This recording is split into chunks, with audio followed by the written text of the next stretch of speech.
നിയമം നടത്തുമ്പോൾ ആരുടെയും തലപ്പൊക്കം അതിനൊരു തടസ്സമാവാൻ പാടില്ല. ആരുടെ തലയ്ക്ക് മീതെയും ചൂടുവയ്ക്കാൻ നിയമത്തിന് കഴിയണം. കമ്മിങ് ടു ദ പോയിന്റ്, കഴിഞ്ഞ 2 വർഷത്തിനിടയിൽ ഈ സംസ്ഥാനത്ത് ഒരുപാട് വർഗീയ ലഹളകൾ നടന്നു. ഇന്റലിജൻസിൽ നിന്ന് വേണ്ടത്ര മുന്നറിയിപ്പ് ഉണ്ടായിട്ടും തീ ആളി പടരുന്നത് തടയാൻ ഗവൺമെന്റിന് കഴിഞ്ഞില്ല. ലേറ്റസ്റ്റ് ഇന്റലിജൻസ് റിപ്പോർട്ടാണ്. അമ്പലങ്ങളുടെയും പള്ളികളുടെയും മറവിൽ സംസ്ഥാനത്തെമ്പാടും ആയുധങ്ങൾ കുന്നുകൂടുന്നതിനെ കുറിച്ച്. അതാണ് സർ പ്രശ്നം. എല്ലാം മതവിശ്വാസത്തിന്റെ പേരിലായതുകൊണ്ട്. അമ്പലത്തിന്റെയും പള്ളിയുടെയും മറവിൽ ആയുധങ്ങൾ കൂട്ടുന്നത് മതവിശ്വാസികളല്ല, വർഗീയതയുടെ പേരിൽ പൊട്ടിക്കിളിർത്ത കുറെ പുതിയ നേതാക്കന്മാരാണ് എല്ലാത്തിന്റെയും പിന്നിൽ അവരെ വെച്ച് സർക്കാരിനോട് യുദ്ധം ചെയ്യുന്ന ചില തടകൊഴിഞ്ഞ രാഷ്ട്രീയക്കാരും. ഈ ജില്ലയിൽ ഇത്തരം ഒരുപാട് പോക്കറ്റ്സ് ഉണ്ട്. അറിയാം.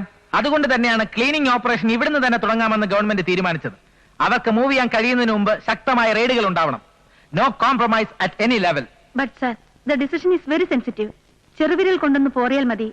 മതവികാരങ്ങൾ വ്രണപ്പെടുത്തിയെന്നാവും പിന്നത്തെ മുറവിളി. നോ, മതവികാരമല്ല, മതവിശ്വാസമാണ് വലുത്. ഈ ചെറുവിരലൊന്ന് തൊട്ടാലുടനെ മുറിയുന്നത് മതവികാരം അത്ര നേർത്തതായതുകൊണ്ടാണ്. ഒന്ന് മുറിഞ്ഞാലും പെട്ടെന്ന് കരിഞ്ഞോളും. പക്ഷേ മതവിശ്വാസം ഉറച്ചതാണ്. അത് മുറിപ്പെടാൻ അനുവദിച്ചുകൂടാ. That is our stand. Consequences face ചെയ്യാൻ ഗവൺമെന്റ് തയ്യാറാണ്. ലഹള ഉണ്ടായി കഴിഞ്ഞിട്ട് അടിച്ചമർത്തിയെന്ന് അവകാശപ്പെടാൻ വലിയ മിടുക്കൊന്നും വേണ്ട.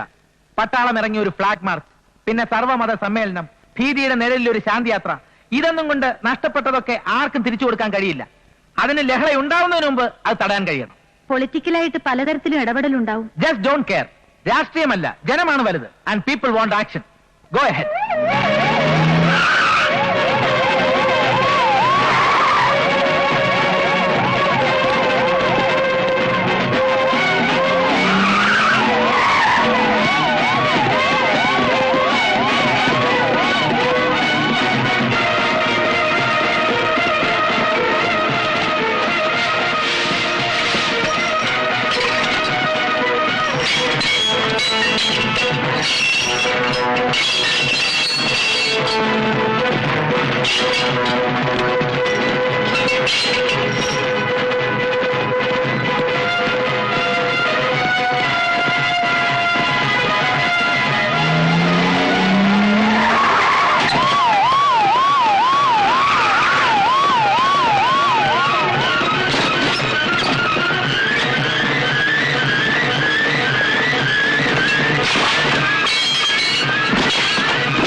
നിങ്ങൾ 2 കൂട്ടരെയും ഒരുമിച്ചിങ്ങനെ ഒരു മേശയ്ക്ക് ചുറ്റും കൊണ്ടുവരാൻ കഴിഞ്ഞത് തന്നെ കാര്യങ്ങൾ നേരെയാവുന്നതിന്റെ ഒരു തുടക്കമാണ് എന്ന് കരുതിക്കോട്ടെ.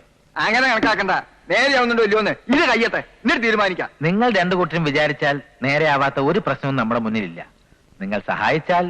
സഹായിക്കാനല്ലേ ചിലതൊക്കെ പറയാനാവുന്നത്. റെയ്ഡിന്റെ പേരിൽ നടക്കുന്ന തോന്നിവാസങ്ങളെ കുറിച്ച് അമ്പലങ്ങളിൽ കയറി ആയുധം പിടിക്കാൻ നിങ്ങൾക്കാരാഹേ അവകാശം തന്നത്? എല്ലാ അമ്പലങ്ങളുടെയും രക്ഷാധികാരിയായി അങ്ങേക്കാരാണ് നിയമനം തന്നത് എന്നൊരു മറുചോദ്യമുണ്ട്. ചോദിക്കുന്നില്ല. ചിലയിടത്തെങ്കിലും ആയുധങ്ങളുണ്ട് എന്ന് സ്വാമിജി സമ്മതിച്ചല്ലോ. അത് മതി. സ്വാമിജിയുടെ ഇന്നലത്തെ തീപ്പരി പ്രസംഗത്തിന്റെ കാസറ്റ് പോലീസുകാർ എന്നെ കൊണ്ടുവന്ന് കേൾപ്പിച്ചു. ഇന്നത്തെ പത്രപ്രസ്താവനയും വായിച്ചു. മനഃപൂർവ്വം വിശ്വാസികളെ തെറ്റിദ്ധരിപ്പിക്കുകയാണ് അങ്ങയുടെ ലക്ഷ്യം. ആയിരക്കണക്കിന് ക്ഷേത്രങ്ങളുണ്ട് ഈ സംസ്ഥാനത്ത്. ക്ഷേത്രങ്ങളിലല്ല പോലീസ് കയറിയത്. ക്ഷേത്രങ്ങളുടെ മറവിൽ ചിലർ പടച്ചുണ്ടാക്കിയ സങ്കേതങ്ങളിലാണ്. അവിടെ നിന്നെല്ലാം ആയുധങ്ങൾ പിടിച്ചെടുക്കുകയും ചെയ്തു. ശരിയല്ലേ? അല്ല, അമ്പലത്തിന്റെ കാര്യം പിടിയുന്നേ നിങ്ങളെ പോലീസിന്റെ നമ്മൾ പള്ളി കയറിയത് ഇല്ല. ഒരു പള്ളിയിലും പോലീസ് കയറിയിട്ടില്ല. മതവൈരം വളർത്താൻ വേണ്ടി നിങ്ങൾ ഉണ്ടാക്കിയ സംഘടനയുടെ ചില താവളങ്ങൾ, അവിടെ റെയ്ഡ് നടന്നിട്ടുള്ളൂ. മറിച്ച് തെളിയിച്ചാൽ അന്ന് രാജിവെക്കാൻ ഞാൻ തയ്യാറാണ്. പിന്നൊരു കാര്യം, ആരാധനാലയങ്ങൾ അത് അമ്പലമായാലും പള്ളിയായാലും ആയുധ പൂജയ്ക്കുള്ള സ്ഥലങ്ങളല്ല. ഒരു അമ്പലത്തിലും കയറി ഒരു വിഗ്രഹവും ആരും പിടിച്ചെടുത്തിട്ടില്ല. വിശുദ്ധിയുടെ ഒരണു പോലും കളങ്കപ്പെടുത്തിയിട്ടുമില്ല. നിങ്ങൾ 2 ബന്ധങ്ങളെക്കുറിച്ച് പോലീസിന് കൃത്യമായ വിവരങ്ങൾ കിട്ടിയിട്ടുണ്ട്. നിങ്ങൾ 2 കൂട്ടരുടെയും പിന്നിൽ നിന്ന് കളിക്കുന്നത് ഒരാളാണ്. എന്നെ തോൽപ്പിക്കാൻ നിങ്ങളെ വെച്ച് കളിക്കുന്നതും അയാൾ തന്നെയാണ്. നിങ്ങളെ ജയിപ്പിച്ചത് മന്ത്രിയാക്കിയതൊക്കെ അയാൾ തന്നെയല്ലേ?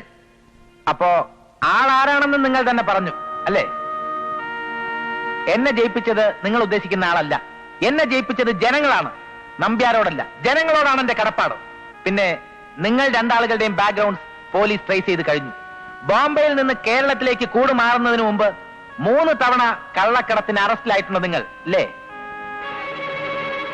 സ്വാമിജിക്കുണ്ട് വിദേശ ബന്ധങ്ങൾ. പക്ഷെ പിടിയിലായത് ഒരിക്കൽ മാത്രം. അത് മയക്കുമരുന്നുമായി ബന്ധപ്പെട്ട്. മത നേതാക്കളുടെ വേഷം കെട്ടിയിറങ്ങിയാൽ നിങ്ങൾ ആർക്കും ഒരിക്കലും തിരിച്ചറിയാനാവില്ലെന്ന് കരുതിയോ? യഥാർത്ഥ മത നേതാക്കന്മാർ വേറെയുണ്ട്. മതത്തിന്റെ പേരിൽ ജനങ്ങളെ തമ്മിൽ തല്ലിക്കാൻ അവർ ഒരിക്കലും തയ്യാറാവില്ല. ഭൂരിപക്ഷം വിശ്വാസികളും അവരുടെ കൂടെയാണ്. നിങ്ങളുടെയൊക്കെ കൂടെ കുറെ ആന്റി സോഷ്യൽസും ക്രിമിനൽസും മാത്രമേ ഉള്ളൂ. എനിക്കൊന്നേ പറയാനുള്ളൂ, അത് നിങ്ങൾക്കൊരിക്കലും മനസ്സിലാവുകയുമില്ല. എല്ലാ ആരാധനാലയങ്ങളും എല്ലാവർക്കും കയറാൻ തുറന്നു കൊടുക്കുന്ന ഒരു കാലം വരും. അമ്പലമെന്നോ പള്ളിയെന്നോ ഭേദമില്ലാതെ ഹിന്ദുവും മുസൽമാനും ക്രിസ്ത്യാനിയും അന്യോന്യം വാതിൽ തുറന്നു കൊടുക്കും. അമ്പലത്തിനും പള്ളിക്കും വേണ്ടി തമ്മിൽ തല്ലി മരിക്കാൻ ആള് കിട്ടാതെ വരും. അന്ന് ജനം നിങ്ങളെപ്പോലുള്ളവരെ തിരിച്ചറിയും. അന്ന് നിങ്ങൾക്കൊക്കെ ശിക്ഷ വിധിക്കുന്നതും ജനങ്ങൾ തന്നെ ആയിരിക്കും. കഴിഞ്ഞ പ്രസംഗം കഴിഞ്ഞു, ഇനി പ്രവൃത്തിയാണ്.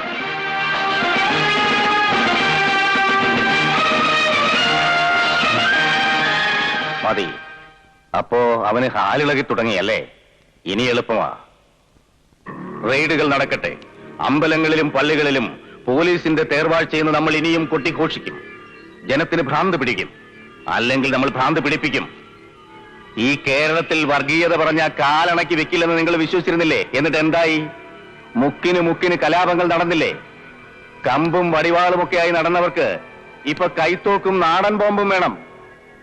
കേരളത്തിൽ നമ്മുടെ ബിസിനസിന്റെ ലാഭം തുടങ്ങുന്നത് അവിടെയായിരിക്കും. നോക്കിക്കോ. കലാപങ്ങൾ വളർത്തിയെടുക്കുന്നതിൽ നമ്മൾ വിജയിച്ചാൽ കൈത്തോക്കും നാടൻ ബോംബും ഒന്നും പോരാതെ വരും. സ്വാമി, ഞാൻ പറഞ്ഞിട്ടില്ലേ, രാഷ്ട്രീയത്തെക്കാൾ എനിക്ക് കമ്പം ആയുധക്കമ്പോളമാണ്. വർഗീയതയുടെ പേരിൽ ജനങ്ങൾ തമ്മിൽ തല്ലട്ടെ. കാശ്മീരിലെയും പഞ്ചാബിലെയും പോലെ ഇവിടെയും വേണ്ടിവരും വിദേശ തോക്കുകൾ. അവർക്കു വേണ്ടി AK-47 കലാഷ്നിക്കോവ് തോക്കുകളും ഇമ്പോർട്ട് ചെയ്യുന്നത് നമ്മളായിരിക്കും, നമ്പ്യാരായിരിക്കും. വെറുതെ അല്ല, വിലയ്ക്ക്, ലക്ഷങ്ങളുടെ വിലയ്ക്ക്.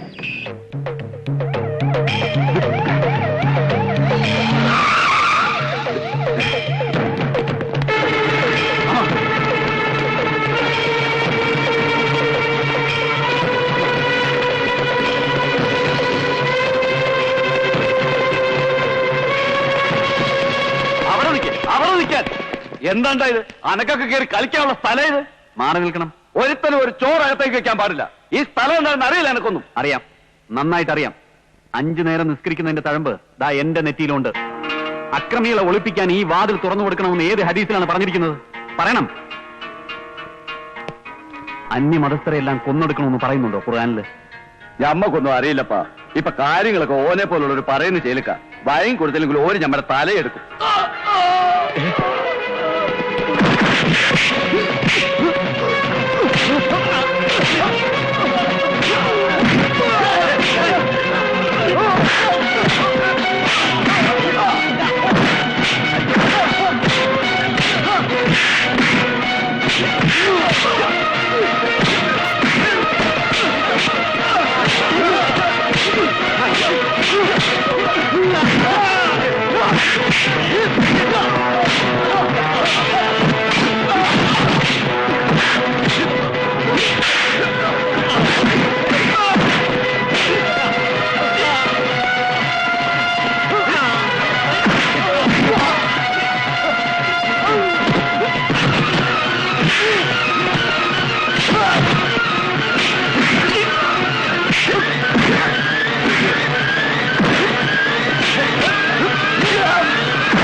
ഒരു പാവം പോലീസ് കോൺസ്റ്റബിളിന്റെ ജീവിതം വെട്ടിമുറിച്ചിട്ട അവൻ ഓടി രക്ഷപ്പെട്ടിരിക്കുന്നത്. Sorry sir. ക്ഷമാപണം കൊണ്ടൊന്നും ആവുന്നില്ല Iqbal.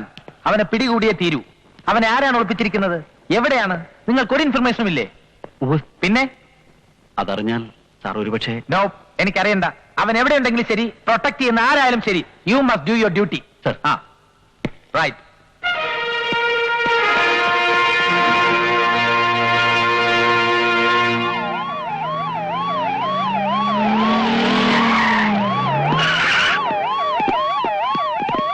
all the exits. Come on.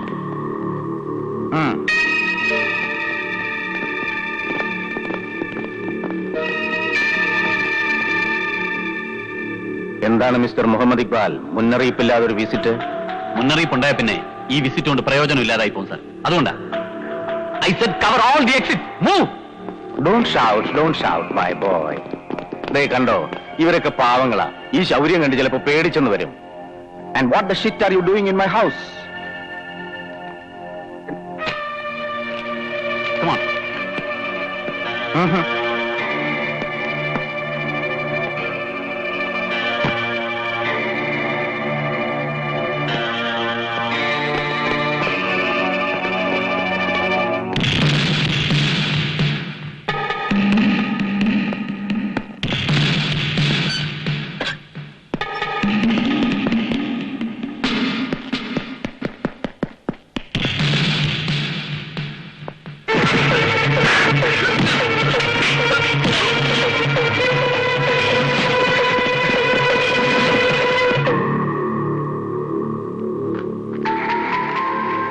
Hello, Gopalakrishnan കൊടുക്കണോ?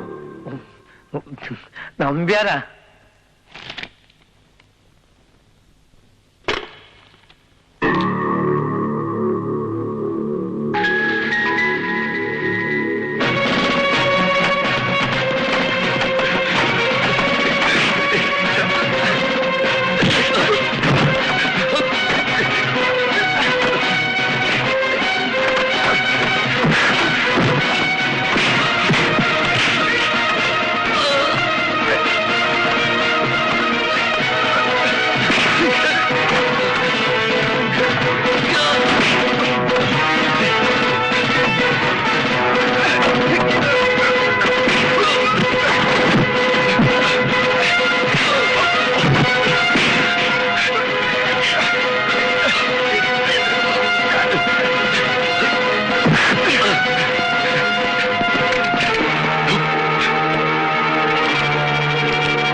Thank you sir. ഇവൻ ഇവിടെ തന്നെ ഒളിപ്പിച്ചതിന്. മറ്റെവിടെയെങ്കിലും ആയിരുന്നെങ്കിൽ ഇത്ര പെട്ടെന്ന് പിടികൂടാൻ ഞങ്ങൾക്ക് കഴിയില്ലായിരുന്നു. Thank you very much.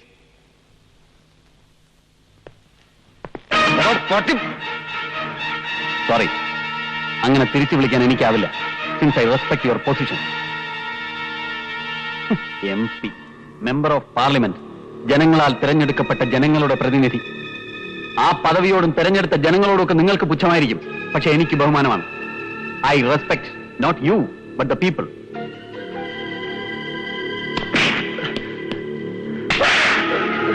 അടി കൊണ്ടത് നിന്റെ ചെകിട്ടത്താണെങ്കിലും അടിച്ചത് നിന്നെയല്ല. അടി കൊള്ളേണ്ടടുത്ത് തന്നെ കൊണ്ടു എന്ന് ചെന്ന് പറഞ്ഞേരെ നിന്റെ മന്ത്രിയോട്. ഷുവർ.